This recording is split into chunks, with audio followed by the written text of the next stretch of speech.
श्रुतिस्मृतिपुराणानाम् आलयं करुणालयं नमामि भगवत्पादं शङ्करं लोकशङ्करं। नमस्तस्यै भगवते शङ्कराचार्यरूपिणे येन वेदान्तविद्येयम् उद्धृता वेदसागरात्। शिवशक्त्या युक्तो यदि भवति शक्तः प्रभवितुं न चेदेवं देवो न खलु कुशलस्पन्दितुमपि।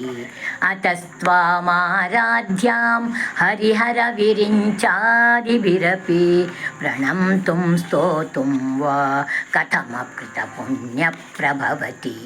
तवाधारे मूले सहसमयया लास्यपरया नवात्मानं मन्ये नवरसमहाताण्डवनटम्।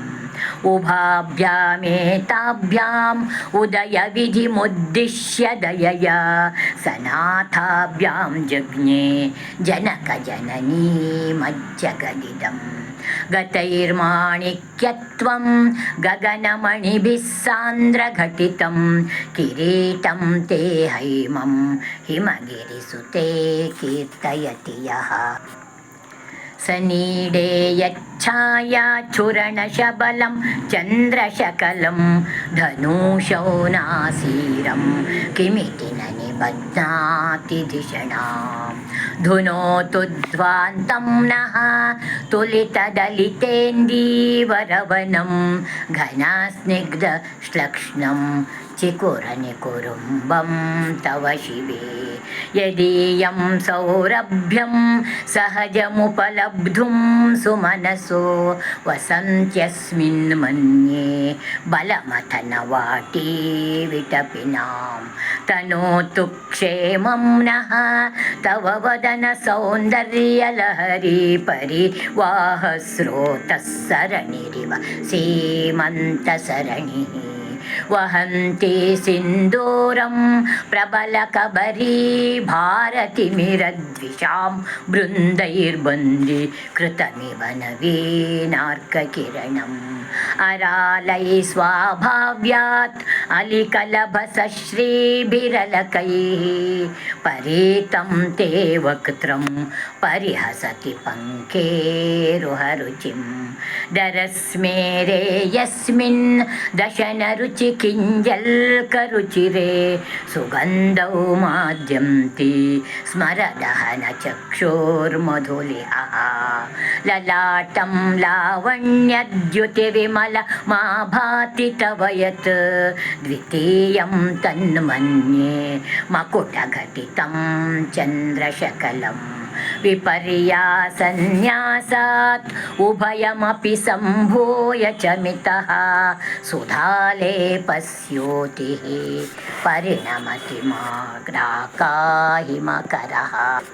भ्रुवौ भुग्ने किञ्चित् भुवनभयभङ्गौ व्यसनिनि त्वदीये नेत्राभ्यां मधुकरवृचिभ्यां धृतगुणम्।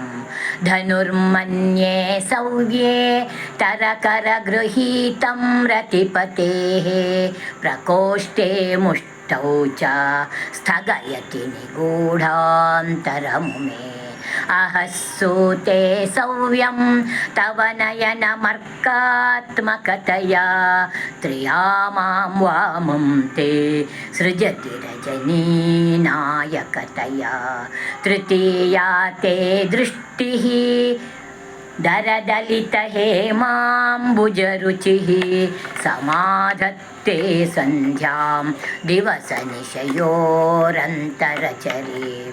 विशाला कल्याणी स्फुटरुचिरयोध्या कुवलयैः कृपाधारा किमपि मधुरा भोगवतिका।